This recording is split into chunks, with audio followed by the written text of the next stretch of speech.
다음은 시정 경험을 통해 본 공공디자인이라는 주제로 서경대학교 공공디자인 행정학과 과정 중이시며 전 구리시장님이신 안승남 전 구리시장님을 소개하겠습니다.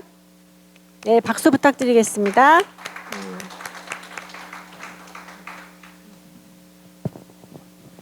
네, 반갑습니다. 민선 7기 경기도 구리시장을 역임하고요. 서경대학교 일반대학원의 공공디자인 행정학과 석사과정 3학기에 재학 중인 안승남입니다. 인사 올리겠습니다. 먼저 오늘 이 자리가 있기까지 많은 분들이 도움을 주셨는데요. 특별히 우리 학과장님, 우리 정희정 교수님, 또 지도해 주신 우리 교수님과 우리 원우 여러분들 정말 감사합니다. 그리고 지금 온라인을 통해서 전국에서 접속해서 오늘의 이 역사적인 이런 좋은 일들을 서로 지금 관심 갖고 챙겨주고 계신데요. 끝까지 시청해 주시면 너무나 고맙겠습니다. 오늘은 제가 구리시장으로 재임하면서 직접 경험한 공공디자인 그 행정 경험, 그런 경험을 하다 보니까 인적 요소와 제도적 한계성을 중심으로 여러분들께 좀 의논하듯이 말씀을 좀 드리겠습니다. 먼저 구리시에 대한 간략한 소개를 좀 해드릴게요. 구리시는 1986년도에 남양주 군으로부터 분리가 돼서 시로 승격이 됐는데 면적은 삼삼합니다. 33.3 제곱킬로미터인데 혹시 구구단 33 제곱킬로미터가 얼마일까라고 생각할 때 긴 면적이 8km, 허리가 4km면 4, 8이 32죠. 그러니까 구리시 가운데 있으면 어디를 걸어 다녀도 보행으로 다 다닐 수 있는 곳이 구리시다라고 감히 말씀을 드리고 전국에서 시군 중에는 면적이 가장 작은 도시입니다.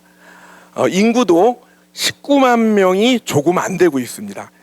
구리시는 지난 2008년도에 개별 계획으로 공공디자인 기본 계획을 수립했는데 기초지자체 중에서 최초라고 합니다. 이어서 2014년도에 공공디자인 기본 계획을 수립도 했는데 이는 어디까지 법적 의무 없이 지자체 스스로 수립한 개별 계획이라는 것을 말씀을 드리겠습니다. 그런데 2016년도에 공공디자인 진흥에 관한 법률이 제정되고 시행됐죠. 이를 바탕으로 2018년도에 중앙정부가 공공디자인 진흥 종합계획을 이제 수립을 하고 이후에 2020년에 경기도가 강역 단위의 진흥 계획을 수립했습니다. 영광스럽게도 제가 재임 중에 2020년 9월에 구리시의 첫 번째 5년 단위의 법정 계획인 구리시 공공디자인 진흥 계획을 수립하게 되었습니다. 자, 구리시의 공공디자인 사례를 간략하게 좀 소개해 드리겠습니다. 먼저 저는 2018년도에 구리시장으로 당선되고 나서 시민이 참여하는 구리시 공공디자인 추진이라는 이런 공약을 세워가지고 활발한 시민 참여를 유도했습니다. 이 다양한 시민 참여를 만들었다는 말씀을 드리고 이런 활동을 통해서 시민들의 관심을 높였다 말씀을 드립니다. 제가 구리시장으로서 공공디자인 진흥 계획을 수립하면서 많은 고민을 했는데 구리시가 공공디자인 기본 계획을 수립하고 2008년부터 예산을 투입해서 10년 넘게 시행해 왔는데 구리시의 공공디자인이 그다지 발전되고 있다는 느낌을 받지 못했기 때문이라는 말씀을 좀 드릴게요. 근데 그 이유 원인이 어디에 있나를 좀 생각해 봤는데 첫 번째 그 원인으로 보면 공공디자인에 대한 통합적 기준이 없어서 동별, 부서별, 사업별로 통일성 없는 디자인이 반복되었다는 점입니다. 둘째로는 공무원의 전문성이 높지 않아서 용역사나 업자가 디자인 결정을 주도했다는 원인도 있습니다. 셋째는 좀 조심스러운 얘기인데 공공디자인 담당 공무원과 업자 간에 어느 정도의 결탁이 있지 않았나 하는 그런 좀 의심이 가요. 왜냐? 공익보다는 업체의 수익이나 편의 위주의 디자인이 적용된 사례도 많이 찾을 수 있었기 때문입니다. 우리들 중에는 그런 일이 없을 거라고 저는 믿는데 동의하시면 이럴 때 박수 한번 다 한번 쳐주시기 바랍니다. 네. 넷째는 구리시 공공디자인 진흥계획 수립 전부터 실시된 공공디자인 진흥위원회 심의에서 구리시의 정체성이 반영된 통일적 기준이 없어서 사안별로 위원 개인의 취향이 많이 반영되는 그런 점도 있었습니다. 따라서 구리시 공공디자인 진흥계획을 수립함에 앞서서 반드시 구체적으로 요소별로 가이드라인 수립이 필수적이라는 확신을 저는 갖게 되었습니다. 자, 이를 위해서 몇 가지 핵심 전략 과제를 도출했는데 지역의 상징성, 인지성을 고려한 공공디자인 특화 요소를 개발하고 요소별 우수 공공디자인 샘플 선정하고 관리하는 거, 그리고 공공디자인 전담 조직을 강화하고 요소별 공공디자인 가이드라인을 제시하는 거, 또 과잉 정보가 제공되지 않도록 공공정보를 다이어트시키는 거, 또 픽토그램을 활용한 간결한 범용 공공정보 매체 디자인을 확대하는 것들이 저는 여러분께 말씀을 좀 드리고 싶습니다. 이와 관련한 몇 가지 간단한 사례를 소개하겠습니다. 첫 사례는 지역의 상징성, 인지성을 고려한 공공디자인 특화 요소로 개발한 지마크입니다. 화면을 통해서 지마크를 좀 봐주시기 바랍니다. 구리시 첫 글자인 구리의 영문 약자 지를 형성한 것인데요. 이렇게 시인성이 우수한 지마크를 모든 공공건축물 외관에 부착함으로써 원거리 멀리에서도 구리의 공공시설을 쉽게 인지하도록 함으로써 공간적 시인성을 향상시켜서 거점 공간화를 노린다는 전략입니다. 잘 보셨죠? 예, 그 다음에 이 사진은 구리시 공공디자인 진흥계획을 수행한 용역사에서 작성한 예시도입니다. 예, 이 사진은 구리시 공공디자인 디자인 가이드라인을 실제 구리시청에 적용한 모습의 전과 후인데 전의 모습은 구리 시민행복특별시와 옆에 현수막의 분위기를 느끼시겠죠. 근데 지마크가 들어간 구리 시민행복특별시의 타이틀이 들어가면서 좌우의 현수막도 뭔가 좀 통일성 있고 디자인이 잘 됐다는 느낌이 좀 나지 않나, 저는 그렇게 생각을 해요. 보시는 분들은 어떤지 모르겠습니다. 또 보시면 동행정복지센터, 즉 동사무소에서도 지금 이러한 사례를 모두 적용을 했습니다. 자, 두 번째 사례입니다. 이 사진은 구리시 한 초등학교 정문 앞의 모습입니다. 노란색 원을 보시면 교문 앞에 불법 주정차 차량이 있는 것을 보실 수 있는데 이게 불법인지 아닌지는 좀 애매합니다. 왜냐하면 노란 실선이 있으면 주차 단속을 할 수 있는데 여기에 노란 실선이 학교 앞이기 때문에 거져 있는 것 같아요. 그런데 학생들이 이 차량 앞에서 언제 뛰어나올지 모르고 또 마주오는 차량이 있다면 인사사고로 이어질 수 있는 그런 가능성이 많습니다. 그래서 도로의 폭을 줄여서 차 한 대만 지나갈 공간만 남김으로써 노면의 불법 주차를 원칙적으로 불가능하게 함께 동시에 보도를 넓혀서 학생들이 보다 안전하게 통학할 수 있도록 배려를 했습니다. 자, 이 사진이 이제 같은 학교 이제 후문 모습인데 요 지금 화면 나온 거는 개선된 내용이죠. 이렇게 차 한 대만 있다 보니까 차가 한 대만 다닐 수 있게 하다 보니까 불법 정차나 정차할 수 없게끔 공간 관계를 만들어냈습니다. 예, 다음 또 보여줄 사진은 이 같은 학교의 후문 모습인데요. 한번 화면을 바꿔주시기 바랍니다. 네, 숲이 우거져 있죠. 네, 또 클릭을 해주시면 한 번 더 클릭을 해주시면 여기에 이제 자전거 이제 도로가 이제 생겼고요. 또 한 번 클릭을 해주시면은 아이들이 자전거 도로와 충돌할 수 있는 어떤 그런 상황이 됩니다. 이런 어려운 문제를 다음 사진을 보면 유니버셜 디자인을 적용해서 안심 통학로를 조성한 이후의 모습입니다. 학교가 있음을 알리는 조형물과 함께 자전거 도로에 횡단보도와 안전문구와 표시판을 세워서 학생 보행 안전에 확실한 안전을 도모하는 그런 작업을 마쳤습니다. 이 사업으로 구리시는 문화체육관광부가 주관하는 2020년 대한민국 공공디자인 대상에서 비공모부분 입선을 수상을 했습니다. 이 일을 함께 해주신 많은 공무원들과 학교 관계자들 정말 많이 애써주셨습니다. 다음은 제가 시장으로 재임하면서 느꼈던 공공 디자인 행정에 있어서의 인적 요소에 관해서 말씀을 드리겠습니다. 자, 이 그래프를 보시면 공무원 수가 많은 큰 도시일수록 공공 디자인 전담 공무원의 수도 많은 경향이 있습니다. 그러나 아무리 공무원 수가 적은 시군이라 하더라도 업무 특성상 최소한 2명 정도는 필수적으로 요구된다는 것을 알 수 있습니다. 그렇지만 경기도 내 31개 시군의 사례를 분석해 보면 공공 디자인 전담 공무원의 과반수 이상이 임기제 공무원입니다. 2010년도부터 디자인 직류의 일반직 공무원을 선발할 수 있도록 되었지만 최소한 기초자치단체에서는 디자인 직류 일반직 공무원 선발은 흔치 않고 많은 경우 임기제 공무원으로 충당하고 있는 현실입니다.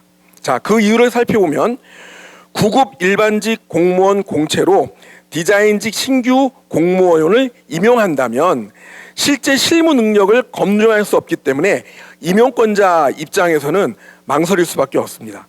그리고 다 아시겠지만 인사의 기본 원칙은 수란보직인데 사실상 디자인 직류의 일반직 공무원을 다른 곳으로 전보시킬 부서가 없습니다. 게다가 다른 부서로 전보 인사 없이 장기간 한 부서에서 오래 근무토록 하기 위해서는 전문 경력관으로 지정하거나 선발해야 하는데 행정안정부 규정에 5급에서 8급만 가능하기 때문에 실무에서는 9급 공채로 디자인 전담 공무원을 임용하는 것은 절대 쉽지 않습니다. 자, 실무에서 공공 디자인 전담 공무원은 디자인 관련 업무만 하지 않습니다. 제 말이 맞죠?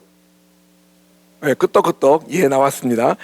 실무에서 공공 디자인 전담 공무원은 디자인 관련 업무만 하지 않고 디자인 업무보다는 일반 행정에 더 가까운 행정 절차 이행이나 공문서 작성 업무도 상당히 많은 편입니다. 상당히 많다에 공감하시면 고개를 함께 끄떡끄떡 해주시기 바랍니다. 건축협의, 공공디자인협의, 가이드라인 운영 및 개선, 유니버셜 디자인, 범죄 예방 환경 디자인, 표준 디자인 개발 등의 디자인 관련 업무도 동시에 해야 합니다. 자, 민간기업에서는 주로 상급자가 신입을 가르치면서 업무를 지도하며 함께 실적을 평가받는 경우가 많습니다. 그러나 지방자치단체에서는 디자인 전담부서의 과장, 팀장은 대부분 행정직 또는 토목, 건축 등 시설 직류의 일반직 공무원들입니다. 따라서 이들은 신규 임기제 디자인 전담 공무원들에게 행정 업무에 대한 지도는 해줄 수 있겠지만 대부분 디자인 업무에 대한 지도는 해주지 못할 때가 많습니다. 그래서 디자인 업무와 관련해서 신규 임기제 공무원들은 문서대장에서 전임자들이 남긴 문서를 참고해서 알아서 업무를 습득해야 한다는 점이 큰 문제점으로 파악되었습니다. 임기제 공무원은 경력직으로 채용하기 때문에 같은 급의 일반직 공무원보다 급여가 다소 많습니다. 여기서 또 끄떡끄떡인지 아닌지 모르겠지만 이에 대해서 일반직 공무원들은 경력이 있다고 급여를 더 받는데 이론에 몰라 이렇게 하면서 업무 협조가 좀 잘 안 될 때도 아마 있을 겁니다. 반면에 임기제 공무원들은 일반직 공무원들을 두고 정년이 보장되는 일명 철밥통인데 신규자 교육도 없이 실무에 바로 투입된 임기제 공무원들을 가르칠 생각은 하지 않고 디자인 업무 능력보다는 행정 실적 위주로 근무 평가를 한다는 점에서 불만이 있으시죠? 또 끄떡끄떡 반응 좋습니다. 자, 우리 공공 디자인 업무에 투입되는 임기제 공무원은 크게 일반 임기제 공무원과 시간 선택제 임기제 공무원이 있습니다.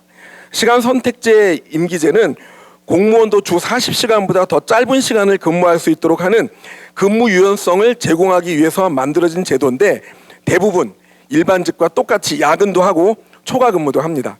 그런데 시간 선택 임기제는 공무원 정원에 포함되지 않기 때문에 임용권자 입장에서는 인사의 신축성을 확보할 수 있다는 장점이 있어서 많이 선호되는 채용 방식입니다.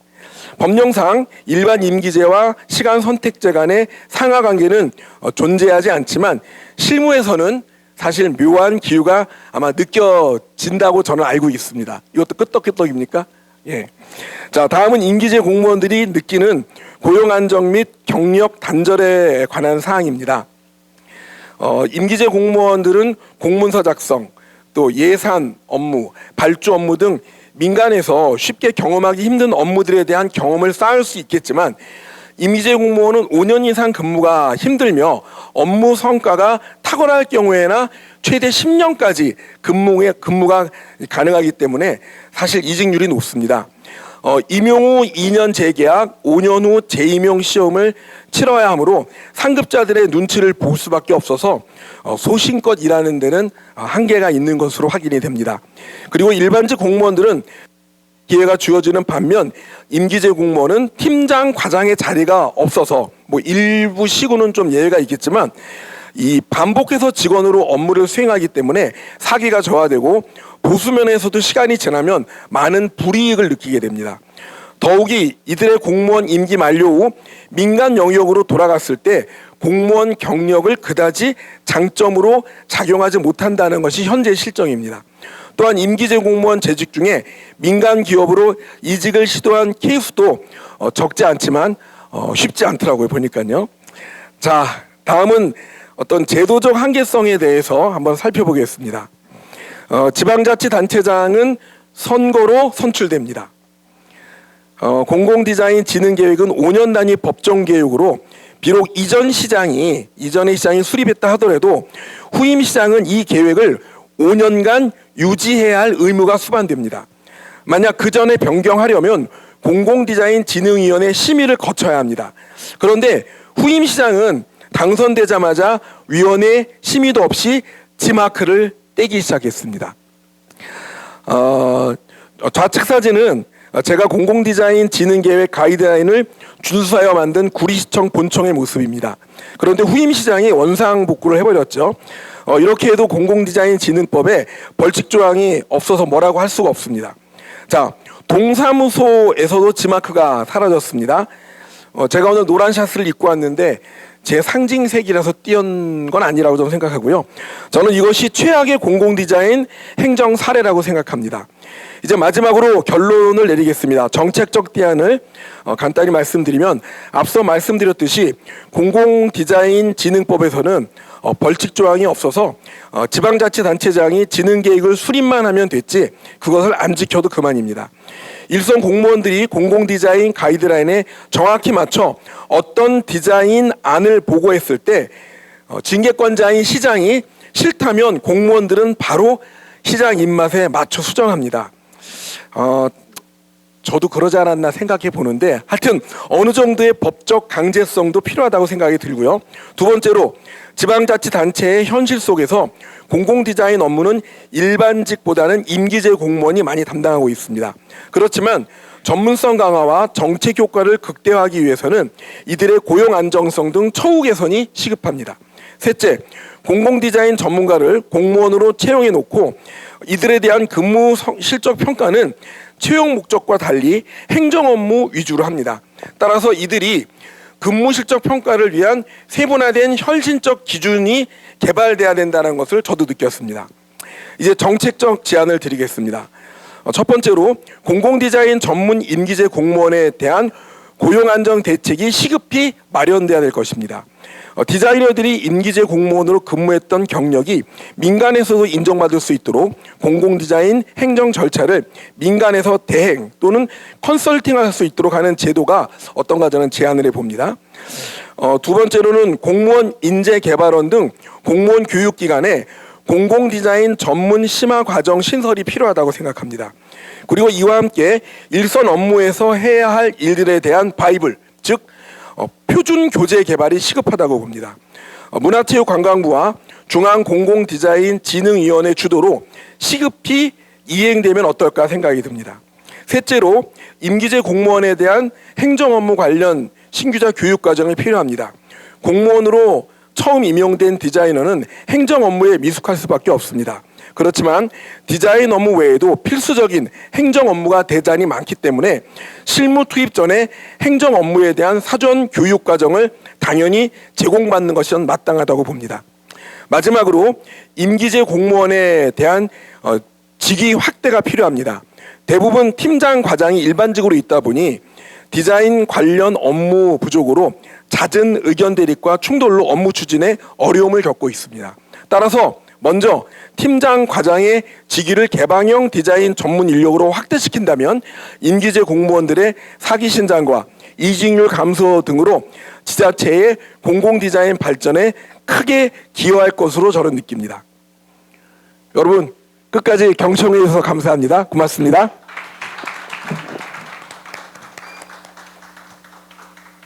네, 안승남 전 구리시장님 발표 감사합니다.